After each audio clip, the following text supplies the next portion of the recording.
안녕하세요. 백사목사입니다. 오늘은 3월 29일 화요일 아침입니다. 오늘도 변함없이 하나님의 말씀과 함께 하루를 시작하는 여러분 모두에게 좋으신 하나님의 크신 은총이 하루 종일 함께 하시기를 바랍니다. 오늘 주신 하나님의 말씀은 어제 본문에 이어지는 레위기 16장의 말씀인데요. 오늘 본문과는 어제 본문과 함께 이스라엘 백성이 1년에 한 번씩 드리는 대속죄에 관한 이야기를 다루고 있습니다. 오늘 본문에서 아론과 그의 제사장 감은 그들 자신을 위한 대속죄 제사와 아울러 온 이스라엘 회중을 위한 대속죄 제사, 이 두 가지 제사를 다루고 있습니다. 오늘 본문 레위기 16장 11절부터 22절 말씀 중에 먼저 11절 말씀을 제가 읽어보겠습니다. 아론은 자기를 위한 속죄제에 수송아지를 드리되 자기와 집안을 위하여 속죄하고 자기를 위한 그 속죄제 수송아지를 잡고, 본문에서 대제사장 아론과 아론의 아들들, 즉 제사장 감은 성소에서 하나님을 향해 제사를 드리는 제사장 감은을 위하여 수송아지로 1년에 한 번씩 속죄 제사를 드리라고 말하고 있습니다. 반면에 이스라엘 60만 회중을 위하여는 어떤 제물을 드려야 할까요? 오늘 본문 15절에서 이렇게 표현합니다. 또 백성을 위한 속죄제 염소를 잡아 그 피를 가지고 휘장 안에 들어가서 그 수송아지 피로 행함같이 그 피로 행하여 속죄소 위와 속죄소 앞에 뿌릴지니. 16절에요. 곧 이스라엘 자손의 부정과 그들이 범한 모든 죄로 말미암아 지성소를 위하여 속죄하고 또 그들의 부정한 중에 있는 회막을 위하여 그같이 할 것이요. 본문에서 특별히 다루고 있는 중요한 내용은 이스라엘 전체를 위한 속죄 제물로 염소 한 마리를 바치게 하였지만, 속죄제 희생물로 드리게 하였지만, 제사장 아론과 그의 가문을 위하여는 수송아지를 속죄물로 드리게 했다는 것입니다. 여러분, 이것은 하나님의 영광의 도구로 삼은 리더, 제사장의 범죄의 무게는 이스라엘 전체 회중의 범죄의 무게보다 무겁다는 얘기를 해주고 있는 것입니다.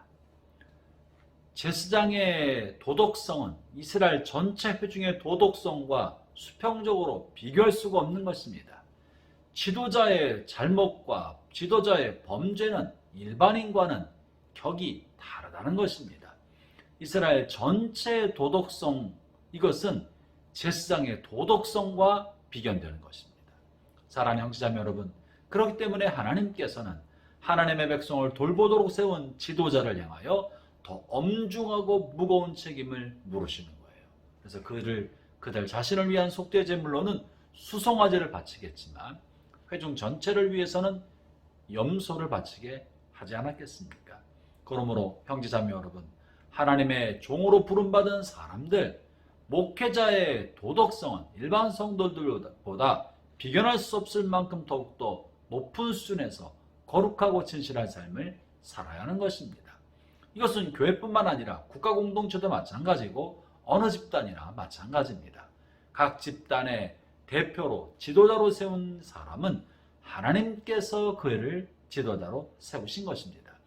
그러므로 지도자로 세움받은 사람은 자신의 돌봄을 자신이 이끌어가고 있는 다른 사람들보다는 훨씬 높은 도덕적 기준을 가지고 있어야 합니다. 비견할 수 없는 윤리적인 삶을 살아가야 합니다. 그래야 그의 백성들을 올바른 방향으로 이끌어갈 수 있고 백성들의 신뢰와 존경을 받지 않겠습니까? 아울러 이것은 이 세상을 향하여서도 동일합니다. 하나님께서는 이 세상을 향하여 하나님의 영광의 도구, 하나님의 사랑의 도구로 선택한 사람들이 누구입니까? 그 사람들이 바로 여러분입니다. 그리스도인인 것입니다. 그리스도인 여러분이야말로 하나님을 알지 못하는 세상 사람들에게는 하나님의 영광의 통로요, 하나님의 사랑의 손길이요, 하나님의 영광을 드러내야 할 하나님의 도구 아니겠습니까? 그러므로 여러분들은 일반 세상 사람들과는 비견할 수 없는 높은 윤리적, 도덕적, 영적인 삶을 살아가야 하고, 여러분이 그러하지 못했을 때 여러분에 관한 준엄한 책임을 하나님께서 묻지 않으시겠습니까? 그렇기 때문에 형제자매 여러분, 여러분은 세상을 향한 하나님의 영광의 도구로서 정직하고 진실하며 거룩한 구별된 삶을 살아가야 합니다. 그리고 그것에 대해서 하나님께서 여러분의 훗날 책임을 물으실 것입니다. 이제 말씀을 정리하고자 합니다. 하나님께서는 저와 여러분을 영광의 도구로 삼으셨습니다. 이것은 하나님이 우리를 귀히 여기시기 때문에 그런 것이고 사랑하시기 때문에 그러하신 것입니다. 그래서 하나님이 그의 영광을 보여주시고 말씀을 물려주시고 하나님을 깨달아 알게 하신 것입니다. 하나님을 알지 못하는 사람, 하나님의 말씀을 모르는 사람, 예수님의 십자가의 사랑을 모르는 사람과는 비교할 수 없을 만큼 우리는 진실하고 거룩하며 정결하고 사랑을 받은 사람답게 살아가는 삶을 살아야 할 것입니다. 하나님께서 오늘 본문을 통해 보여주신 말씀은 그것입니다. 우리는 구별된 사람이다. 이 한 주간 오늘 하루도 살아가는 동안에 하나님의 사랑을 입은 사람답게 세상 사람들과 변화된 구별된 삶을 살아가는 복된 하루가 되시기를 바랍니다. 기도하겠습니다. 하나님 아버지 감사합니다. 주님이 우리를 하나님의 영광의 도구로 삼아 주셨사오니 하나님을 깨달은 사람처럼 영원한 세상을 얻은 사람답게 하나님의 자녀다운 삶을 살 수 있게 하여 주옵소서. 예수님 이름으로 기도합니다. 아멘.